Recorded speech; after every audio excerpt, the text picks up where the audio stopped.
A graça e a paz do Senhor Jesus. Vamos continuar com o nosso estudo do livro de Êxodo, continuando nossa matéria do Pentateuco. Hoje nós estamos na nossa 6ª aula e vamos ver o segundo conflito que Moisés teve com Faraó. Só quero lembrar você como nós estamos levando essas aulas. Então você pode observar que nós estamos, na verdade, seguindo a Bíblia. Então cada capítulo nós estamos seguindo simplesmente como está colocado aqui e seguindo aquele esboço que nós demos para você. Nós estamos estudando a primeira parte do livro ainda. Eu falei para você que o livro tem... Quantas partes tem o livro? Só lembrando os irmãos? 3 partes. A primeira parte do livro, qual é? Israel no Egito. Tempo que eles estavam no Egito. Vai do capítulo 1 até o capítulo 12. Então, nesse tempo, do capítulo 1 ao 12, nós temos os conflitos entre Moisés, vamos dizer assim, né? E Faraó. Ok? A segunda parte do livro vai do capítulo 12 até o capítulo 18, que é a viagem do povo de Israel do Egito até o Monte Sinai. Essa viagem é importante, vamos ver depois, que ela tem uma série de paradas que são tipos espirituais muito preciosos. E a última parte, que é a terceira parte, acontece no Monte Sinai. O povo vai ficar parado ali no Monte Sinai, do capítulo 19 até o final do livro, capítulo 40, onde ele vai receber a revelação da lei e do tabernáculo. Eu vou estar repetindo isso muitas vezes para você, até que isso se torne para você algo tão simples que você fale espontaneamente. E que de fato não é complicado mesmo, é fácil você entender. Então, nas aulas anteriores nós começamos vendo o Egito como um tipo do mundo, Faraó como um tipo de Satanás. Nós vimos depois o chamamento, aliás, vimos a vida de Moisés, o nascimento dele, e aquelas 3 fases da sua vida, os 3 períodos de 40 anos. Depois vimos o chamamento de Moisés no capítulo 3. No capítulo 4 vimos os 3 sinais daquele que é chamado por Deus. Foram os 3 sinais, as 3 provas que Deus deu para Moisés. A primeira foi transformar a vara em serpente. A segunda foi a mão que bate no peito e fica leprosa. E a terceira, quem se lembra da terceira? A água que é jogada no chão e transformada em sangue. Esses eram os 3 sinais. Você precisa entender o significado desses sinais. Eles, obviamente, são todos alegóricos, são simbólicos, e nos falam de realidades hoje na vida daquele que de fato é chamado por Deus. Na última aula nós vimos o primeiro conflito, o primeiro momento em que Moisés foi ter com Faraó. Esse primeiro momento, esse primeiro conflito, foi desapontador para Moisés, desanimador para o povo, porque as coisas não aconteceram exatamente como Moisés esperava. Então, em vez de Moisés deixar o povo ir, em vez de Faraó deixar o povo ir, Faraó se endureceu. E ainda tornou a vida do povo de Israel mais difícil ainda. E aí nós vimos no capítulo 6 que Deus vem para dar um treinamento adicional para Moisés e reafirmar o seu comissionamento e o seu chamamento. E aí no capítulo 7, nós vemos então Moisés voltando agora para pela segunda vez falar com Faraó. Moisés foi ter com Faraó 12 vezes, foram 12 conflitos. Mas as pragas só começam no terceiro. Okay? Até aqui não tem praga. Por quê? Porque Deus é um Deus gracioso. Deus sempre dá oportunidade de arrependimento. Deus nunca chega sem oportunidade nenhuma. Você pode estar pensando, mas e como é que vai ser, por exemplo, na grande tribulação? É que já são 2000 anos de Deus esperando. Tem 2000 anos que o Senhor dá oportunidade, ocasião de arrependimento para a humanidade. Se o homem ainda assim se mantém rebelde e quer edificar um reino totalmente separado de Deus, indiferente a Deus, Deus então virá para estabelecer o seu governo na terra. Isso vai ser a grande tribulação, vai ser o grande terrível dia do Senhor, que nós cremos está próximo. Por isso esse é o tempo da oportunidade, esse é o tempo da ocasião oportuna. Aí no capítulo 7, nós vemos esse segundo conflito com Faraó. Diz assim, verso 8 em diante. Falou o Senhor a Moisés e a Arão: quando o Faraó vos disser, fazei milagres que vos acreditem, dirás a Arão: toma a tua vara e lança diante de Faraó, e ela se tornará em serpente. Então Moisés e Arão se chegaram a Faraó e fizeram como o Senhor lhes ordenara. Lançou Arão a sua vara diante de Faraó e diante dos seus oficiais, e ela se tornou em serpente. Faraó, porém, mandou vir os sábios e encantadores, e eles, os sábios do Egito, fizeram também o mesmo com as suas ciências ocultas. Eita, isso é que é um negócio, hein? Fizeram o mesmo. Pois lançaram eles, cada um a sua vara, e elas se tornaram também serpentes. Que coisa, hein, irmãos? Você conhece algum feiticeiro que faz hoje em dia? Até de feitiçaria o mundo está mal, né? Naquela época o negócio era mais desenvolvido. Você vê que os feiticeiros de Faraó não era gente comum, não. Não era qualquer um, não. Você fica pensando que era um bando de enganadores que estavam lá só para embromar Faraó. Não, eles faziam coisas impressionantes. Impressionantes. Eu considero transformar a vara em cobra um negócio impressionante. Se você não considera, eu considero. Transformava vara em cobra. Então imagina a cena. Chega diante de Moisés, chega diante de Faraó. O Senhor me enviou. Ah, mas o Senhor te enviou. Que prova que você tem que o Senhor te enviou? Aí pega a vara, joga a vara no chão e o negócio começa a mexer e o chocalho atrás, imagina devia ser uma cascavel, né? E começou aquela coisa ali. E Faraó, se fosse eu, ficaria super impressionado. Você não ficaria, não? Eu nunca vi vara virar cobra. Mas Faraó não ficou impressionado. É como se ele dissesse assim, peraí, mas isso aí meus magos fazem, já fizeram isso para mim muitas vezes. Manda chamar eles lá. Moisés diz depois, mais na frente, que o nome deles era Janes e Jambres. Eram dois. Aí chamou lá Janes e Jambres, e eles chegaram, deviam ser gêmeos, né, com esse nome assim estranho. Eles chegaram e fizeram a mesma coisa. Dá para você imaginar o espanto de Moisés naquele dia? Fala, nossa, agora eu estou frito mesmo. Isso aí é o que Deus mandou eu fazer, agora o que Ele mandou eu fazer, o outro ali faz também. Como é que fica? O texto diz mais. Verso 12. Pois lançaram eles, cada um a sua vara, e elas se tornaram em serpentes. Mas tem um porém. A vara de Arão devorou as varas deles. Isso é mais extraordinário ainda. Você consegue imaginar um embate desse? Você tem que imaginar a cena. Eu fico imaginando. Está ali naquele lugar extraordinário, aquela sala do trono de Faraó. Moisés lança, a cobra está lá andando, né? Com certeza saiu de perto da cobra. Aí chega Janes e Jambres, lança também cada um a sua vara. E aí você começa a ver a cobra de Moisés indo em direção às outras, atacando as outras. E depois começa a comer a outra. Mas o mais incrível, no final, quando ela termina de devorar as outras duas cobras, Moisés pega pelo rabo e ela vira vara de novo. Como é que faz um negócio desse? Isso aí para aqueles que são cientistas, materialistas, é um absurdo completo. Não tem jeito um negócio desse acontecer. Mas aconteceu. Eu creio na palavra de Deus. Quantos creem na palavra de Deus? Eu não tenho menor dúvida disso aqui. Menor dúvida. Né? Agora, o que me preocupa é por que naquela época havia manifestações espirituais tão diferentes de hoje. Isso não incomoda você um pouco?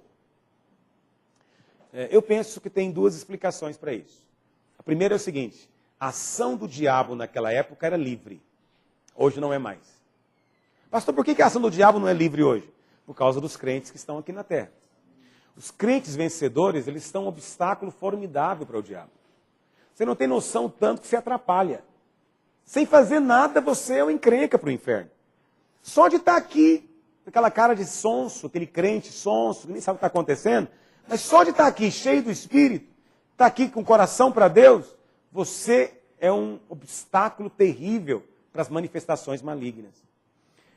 Eu me lembro um dia, isso aconteceu várias vezes, mas isso foi muito interessante, aconteceu numa célula nossa, que isso a irmã testemunhando para nós depois, que um dia apareceu uma pessoa na célula, ninguém conhecia a pessoa. Ninguém sabe por que ela apareceu lá, né? Mas ela apareceu dizendo que queria participar, deixaram ela entrar, ela participou da reunião. E na hora da reunião ela ficou terrivelmente possessa. E aí os irmãos juntaram, né, oraram, aquela coisa toda, foi muito bom, a pessoa foi liberta. E aí, quando ela foi liberta e tudo mais, aí a líder perguntou para ela, escuta, nós não conhecemos você, como você veio parar aqui? Como você ficou sabendo dessa reunião? E ela falou, não, é o seguinte, eu frequento o centro, aqui perto, as 2 quadras daqui, e a entidade falou lá que não estava dando para fazer reunião, porque vocês aqui estavam atrapalhando. Eu fiquei curioso para saber quem é que estava atrapalhando. Eu peguei e vim para conhecer. Você vê, os irmãos estavam numa reunião da célula, não estava preocupado em atrapalhar nada, nem estava sabendo disso. O outro, a 2 quadras de distância, estava tentando invocar um demônio. Mas o demônio dizia, não dá. A unção dele chega até aqui, em outras palavras. Quer dizer, os irmãos que estavam lá estavam atrapalhando a mais de 2 quadras de distância. Agora você faz ideia do que está acontecendo hoje em dia? Né? Aqui em Goiânia, vou falar da nossa igreja só. Nós somos 2.000 células.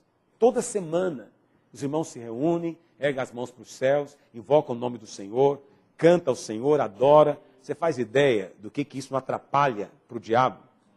Agora vamos pensar na quantidade de outras igrejas que tem em Goiânia. Quantidade de crente que tem aqui. Se a nossa igreja tem 2.000 células, eu imagino que as outras igrejas, aí se deve ter reuniões também nas casas, são milhares também. Então tem crente tudo quanto é lugar. Nós não sabemos, que a gente não conhece todo mundo. Uma cidade com milhões de habitantes, você não sabe. Mas é muito crente. Então, você pode pensar que, é claro que é pouco na nossa opinião, mas na opinião do inferno é muito. Na opinião do inferno é muito. Então, hoje, eu acho que não é por desejo, não. Eu acho que esses magos e feiticeiros queriam fazer essas coisas terríveis aqui. Mas eles não fazem porque em lugares como esse aqui, não há espaço para essas entidades se manifestarem. Nós somos sal. E o sal está ali ardendo no olho do inferno. Agora, vai chegar o dia, irmãos. A Bíblia fala que vai chegar o dia em que o Senhor, por causa que o mundo rejeitou a verdade, o Senhor vai permitir a operação da mentira, do erro. Aí vai se manifestar o que a Bíblia chama de homem da iniquidade, que é o anticristo. Mas quando é que o anticristo vai se manifestar? Ele vai se manifestar quando a igreja, ou a parte da igreja dos vencedores, for arrebatada. Quando esses crentes vencedores, esses que de fato estão salgando, forem arrebatados, aí o que impede hoje essa manifestação demoníaca foi removido. Muita gente acha que é o Espírito Santo. Não é, o Espírito Santo está aqui. Ele não vai embora. O que impede não é o Espírito Santo. O que impede é o crente cheio do Espírito Santo. Agora, tem outros crentes que são sal sem sabor? Tem. Jesus disse que tem sal que parou de salgar. Esse é um problema. Vão ficar por aqui, até a volta do Senhor. São salvos, mas vão ficar por aqui. Quando os vencedores forem tirados, aí sim vai ter essa manifestação do erro. E aí esses milagres, essas coisas extraordinárias que havia nesse tempo aqui, vai voltar a acontecer. As pessoas ficam pensando por que haviam tantos ídolos que eram adorados naquela época. Por que você acha que havia? Por que você acha que esses deuses gregos, romanos, tudo eram tão adorados? Porque eles se manifestavam, irmãos. Eles se manifestavam. E os homens viam suas manifestações. Essa é que é a verdade. Por que hoje não é assim mais? Porque vivemos o tempo da graça do Senhor. Hoje não é simples mesmo para o diabo se manifestar. Porque o Senhor tem um povo na terra. Naquela época Deus ainda não tinha esse povo na terra cheio do Espírito. Deus está tendo ainda agora esse povo de Israel aqui. Mas esse povo ainda não tem um Espírito. O Espírito de Deus só vai vir sobre alguns homens. Moisés, não é? Alguns homens vão ter esse poder. Mas poucos, alguns profetas. Deus mesmo vai habitar só num lugar, no Santo dos Santos. Um cômodozinho, lá em Jerusalém, único lugar da terra. Mas o resto da terra está em densas trevas. Mas hoje nós vivemos num tempo onde tem muitas tochas resplandecendo na terra, meus irmãos. É tempo de muita graça. Amém? Muita graça. Mas o que aconteceu? O que significa esse segundo conflito aqui? Já contei para os irmãos o que aconteceu. Deus mandou Moisés e Arão lançarem a vara. Eles lançaram, transformaram em cobra. Os magos fizeram o mesmo, mas a vara de Arão devorou a dos magos. O que significa a vara de Arão devorar a vara dos magos? Significa o seguinte, querido, que eventualmente hoje, o Rafael vai chegar lá na igreja que ele vai pastorear, ele vai pregar. Entende o que eu estou dizendo? Ele vai pregar. E a pregação que ele vai fazer, eventualmente, tem um sujeito ali do lado que ele trabalha com autoajuda. Ele não é crente, não é nada. Ele é maligno. Ele vai pregar coisas semelhantes. Você sabe qual que é a grande semelhança hoje? É entre a mensagem que nós pregamos e a mensagem da nova era. Qual que é a mensagem que nós pregamos? Deus está dentro de você. O que a nova era fala? Deus está em você. Nós falamos, você é a habitação de Deus, o Espírito de Deus habita em você. Você vai ouvir de Deus, ouvindo a voz dele no seu coração. O que a nova era ensina? Deus está em você, ouça o seu coração. A mensagem não é a mesma. A mensagem não é a mesma. Não é uma vara que virou cobra. Só que a nossa mensagem tem que devorar deles. Entendeu o que eu estou dizendo? Porque o que nós falamos é verdade. É baseado num fato. Você estava morto, você invocou o Senhor, recebeu o Espírito Santo que é vida dentro de você. Mas aquele outro que fala que Deus está dentro dele, está chamando demônios de deuses. E está dizendo que ele próprio é Deus, quando não é. Essa é a mensagem do engano. Entende? Então nós também estamos defrontando com essa oposição maligna. Mas podemos contar com a misericórdia de Deus, que sempre a pregação do Evangelho vai engolir os ensinos mentirosos do diabo, que às vezes são iguaizinhos. É tudo vara e é tudo cobra. Só que uma cobra vai devorar a outra. Vai devorar até o ponto da outra não poder resistir. Amém, meus irmãos? Eu creio. Eu creio nisso. Deus mandou então Moisés ordenar a Faraó: deixa meu povo ir. Mas como eu falei na última aula, em vez de Faraó deixar ir, ele tornou a vida do povo mais dura. O que aconteceu? A princípio, Faraó sobrecarregou o povo com mais tarefas. Exigiu a produção igual, mas sem oferecer para eles a palha para fazer o tijolo. Ou seja, mais tarefa, né, mais coisa para fazer, com a produção igual. Ou seja, muito maior desgaste e cansaço. Segunda coisa, ele acusou os hebreus de estarem ociosos. O mesmo que acontece até hoje. A pessoa que se converte é tida como preguiçosa. Quem quer buscar Deus é só um ocioso que não quer fazer nada. E a terceira coisa, por último, ele tentou induzir o povo a crer que as palavras de Moisés eram palavras mentirosas. Isso foi o que Faraó fez. Mas tem uma coisa que Faraó fez que quase ninguém percebe. Eu quero alertar você porque eu penso que é a mesma coisa que o espírito de Faraó faz hoje, ou tenta fazer hoje, que é negociar com o crente. Faraó tenta negociar, barganhar. Ele sabe que não pode impedir. O que ele faz então? Ele tenta barganhar. Como é que ele faz essas barganhas? Eu quero falar de 4 tentativas de barganha que Faraó tentou fazer com Moisés. Primeira, sirva a Deus no Egito. Olha o que o texto diz.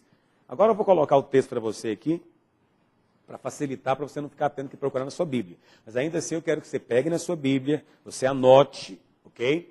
Porque esses são temas muito importantes. E vou ser franco para você, muito disso que eu estou ministrando para você aqui, você vai poder ministrar futuramente para seus alunos, se você for professor, ou para as ovelhas da sua igreja, para o pastor.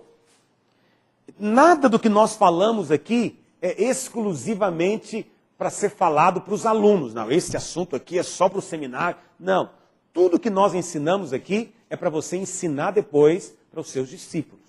Então é provável que essa mensagem mesmo que estou pregando para você aqui agora, dando essa aula para você hoje, você vai poder depois também transmitir, repassar. Então, pegue a sua Bíblia, anote, coloque outras anotações, ilustrações que ocorrem a você.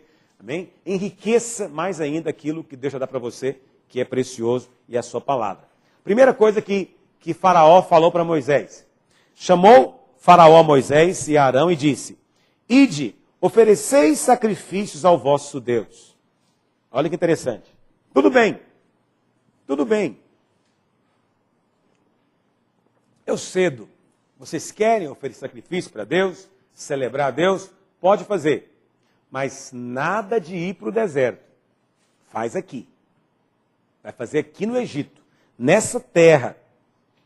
Não é assim que está escrito aí? Ide oferecer sacrifício ao Senhor vosso Deus nesta terra. Respondeu Moisés: não convém que façamos assim, porque ofereceríamos ao Senhor nosso Deus sacrifícios abomináveis aos egípcios. Eis que se oferecermos tais sacrifícios perante os seus olhos, não nos apedrejarão eles? Temos de ir caminho de 3 dias ao deserto, e ofereceremos sacrifícios ao Senhor nosso Deus, como ele nos disser. Então a primeira proposta de Faraó era de permitir servir a Deus, mas sem precisar de deixar o Egito. O que o diabo sempre tenta? Tenta nos convencer, ou tenta convencer o novo convertido, de que é possível servir a Deus, mas sem precisar deixar nenhuma prática do Egito. Para que tem que deixar o Egito? Para que tem que deixar a convivência da família, convivência dos amigos? Para que tem que deixar as coisas que você já fazia? Deus é contra você ir para o barzinho? Deus é contra você divertir? Por que você não pode fazer as duas coisas? Vai no culto domingo, tudo bem, serve a Deus. Mas você pode também ir no sábado, na festinha. Você pode, vamos conciliar as coisas. Essa é a mentalidade de Faraó. E você sabe, muitos crentes têm sido iludidos, enganados nessa postura. É uma postura mundana. É a tentativa de misturar a igreja com o Egito. É a tentativa de tirar toda a linha divisória. Não há mais linha divisória, não há mais separação. É o conceito maligno que podemos servir a Deus e estar no mundo ao mesmo tempo. Mas isso é mentira. Tem que haver separação. Tem que haver, sim, diferenciação. Não estou sugerindo, irmãos, que nós tenhamos que ser gente estranha, esquisita, aquele tipo de pessoa, parece de outro planeta. Não, você pode ter uma aparência normal, vestir-se como qualquer outra pessoa se veste, ter um corte de cabelo como qualquer um tem. Não é isso que nos diferencia primordialmente. Mas tem que existir diferença. Porque se você se converteu, mas você ainda ri das mesmas piadas, você ainda tem os mesmos amigos, você ainda tem prazer nas mesmas coisas que sentia antes, vai aos mesmos lugares que ia antes, e nada mudou, então a sua conversão é questionável. Conversões genuínas mudam, transforma a pessoa. Você não vai rir mais do que ria antes. Você não vai a lugares que ia antes. E não é porque ninguém vai proibir você simplesmente. Não é porque vai estar escrito que não vá, não faça. É que você mesmo não vai querer se envolver naquilo mais. Seu coração não vai, você não vai se sentir mais confortável daquela maneira. Por isso o Senhor falou, se você quer servir, 3 dias, caminho do deserto. 3 dias apontando para a ressurreição, porque é novo nascimento. Novo nascimento. Você estava morto, ganhou vida. Uma vez que você está vivo agora, seu lugar não é mais no cemitério. Seu lugar agora é no lugar que o Senhor separou para você, no meio dos irmãos, da sua família. Então não fica mais no meio dos mortos-vivos. Vai caminho de 3 dias. Segundo, tem que sair do Egito, vai para o deserto. Na concepção de quem está no Egito, nós estamos indo para um lugar terrível. Nós estamos perdendo muito. Mas não na concepção de Deus, porque depois do deserto vem Canaã. Entendeu o que eu estou dizendo? Mas a primeira tentativa do diabo é sempre essa de conciliação. Você, como futuro pastor, você tem que zelar sempre por esse conceito. Você tem um conceito que é diluído dentro da igreja, é o conceito de mundanismo. O que é ser mundano hoje em dia? O que é ser mundano? Ninguém sabe o que é ser mundano. Pergunta para um crente o que é ser mundano, ele não sabe. Não sabe. As pessoas não têm noção do que significa isso. Não há esse entendimento claro para a maioria dos irmãos. E você tem que ensinar isso. O nosso coração não pode estar onde o coração deles está. Nossos alvos não podem ser os mesmos alvos deles. Nosso estilo de vida não pode ser o mesmo estilo de vida deles. Não pode ser. O que deve nos diferenciar, obviamente, não é a aparência exterior. Mas até a aparência exterior, numa certa medida, tem que ser diferente também. Porque não podemos ter aquela postura imoral, não podemos ter aquela atitude sensual, não podemos ter essas coisas. Quer dizer, há que ser diferente. Há que se sair do Egito. Mas o que Faraó fala? Não, pode servir a Deus. Mas serve a Deus aqui. Serve a Deus aqui no Egito. Serve a Deus aqui. Segunda proposta. Sirva a Deus. Tudo bem, vocês não querem ficar no Egito? Eu vou ceder. Sirva a Deus fora do Egito. Mas não vai muito longe. Olha o que o texto diz em Êxodo 8, verso 28. Então disse Faraó, deixar-vos-ei ir, para que ofereçais sacrifícios ao Senhor, vosso Deus, no deserto. Mas tem uma condição. Somente que saindo, não vades muito longe. O que é isso aqui? Isso aqui é muito interessante. Ainda pediu oração, né? Orem por mim também. Faraó era ótimo, né? O tempo inteiro querendo negociar. É por isso que Moisés tinha que ser treinado com relação à perseverança. Porque algumas pessoas vão experimentar essa negociação aí por um período longo. Porque, infelizmente, os irmãos negociam. Infelizmente, tem igrejas inteiras que negociam. Igrejas inteiras. Tem pastores que negociam. Vamos ser francos. O que Faraó está falando aqui, em outras palavras? Olha, vocês podem servir a Deus, mas sem extremismo, sem exagero, nada de radicalidade. Olha, cuidado com o fundamentalismo. Olha, gente, sem fanatismo. Essa é a palavra predileta do mundo. O que é ser fanático? É ir longe demais com Deus. É ir longe demais. Então, essa expressão é muito interessante. Somente que saindo, não vá muito longe. Vamos ser francos. Vamos falar de nós evangélicos. Nós vivemos um tempo hoje de barganha com o Faraó, irmãos. As igrejas não têm consagração para valer. Começa os pastores. A consagração não é completa. A consagração não é integral. Ela é parcial. Então eles até dizem que Deus é o primeiro. Mas como é que eles demonstram que Deus é primeiro? Como é que demonstram isso? Outro tempo, eu estava ensinando aqui na igreja a necessidade de sermos pelo Senhor e pela sua casa. Ensinava para os irmãos que muitas vezes não prosperamos porque estamos cuidando da nossa casa, estamos ignorando a casa de Deus. Foi o que o Senhor falou lá em Ageu, capítulo 1.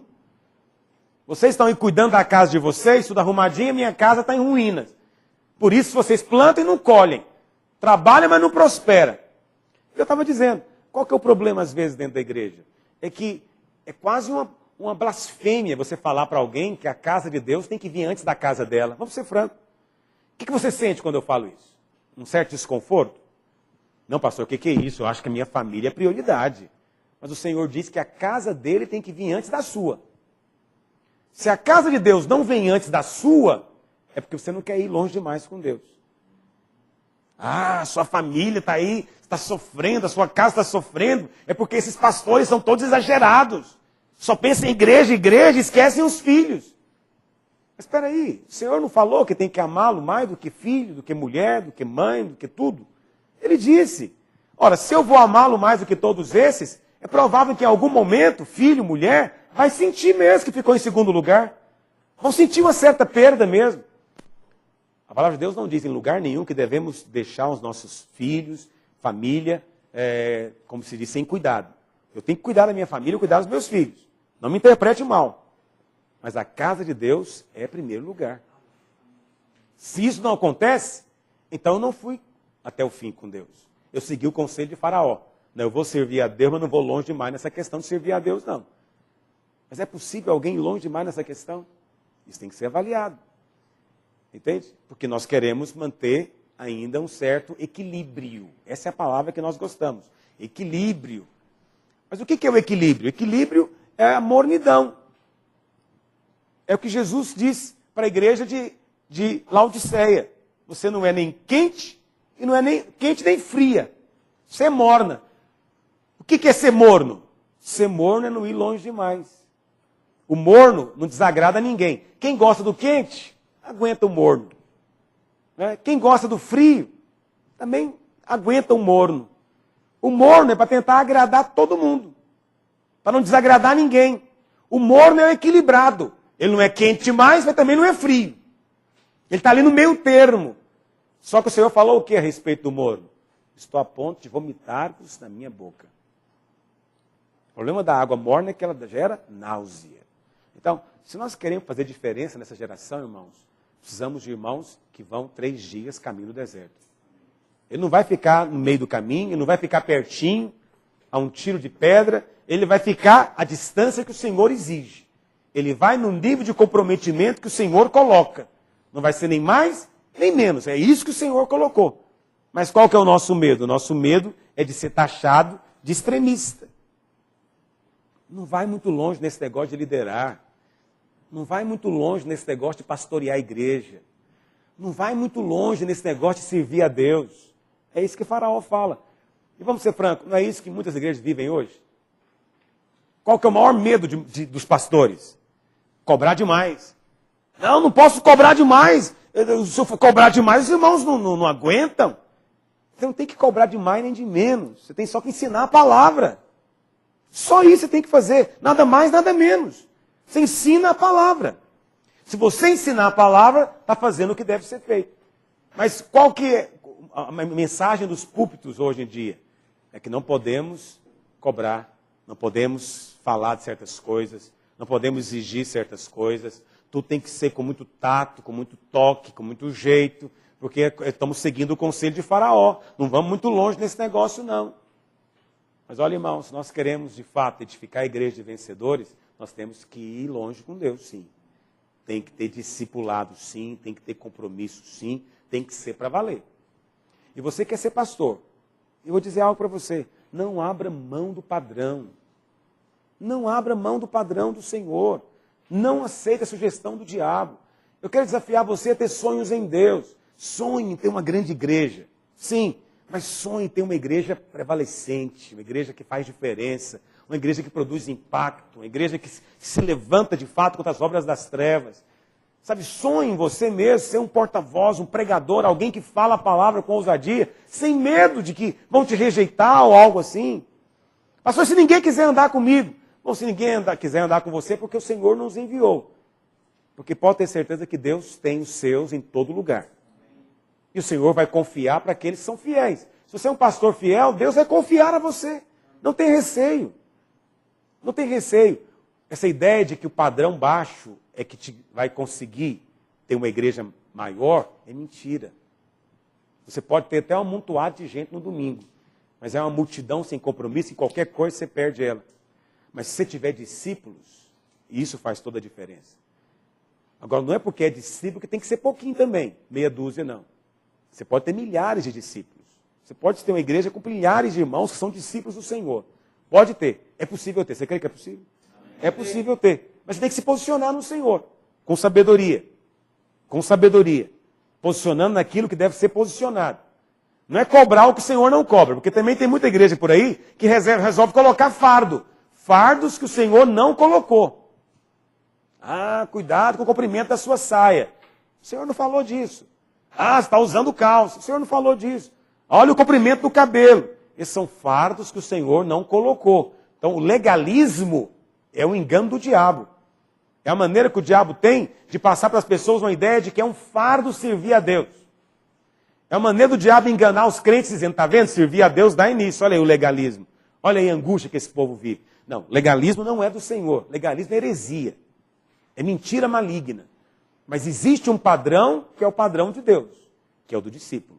O discípulo é aquele que nega a si mesmo, renuncia a tanto quanto tem, é aquele que contraria mesmo pai, mãe, irmão, filho, filha, por amor do Senhor. Esse é o discípulo. Isso é radical? É. Posicione-se naquilo que o Senhor posicionou e Deus vai honrar você. Amém, irmãos? Então a primeira proposta do Faraó, qual foi? Pode servir a Deus, mas serve no Egito. E a segunda proposta? Pode servir a Deus, mas não vá muito longe. Terceira proposta, capítulo 10, verso 7. Então, os oficiais de Faraó lhe disseram, até quando nos será por cilada este homem? Deixa ir os homens, para que sirvam ao Senhor seu Deus. Acaso não sabes ainda que o Egito está arruinado? Então Moisés e Arão foram conduzidos à presença de Faraó, e este lhes disse, ide, servi ao Senhor vosso Deus. Porém, quais são os que hão de ir?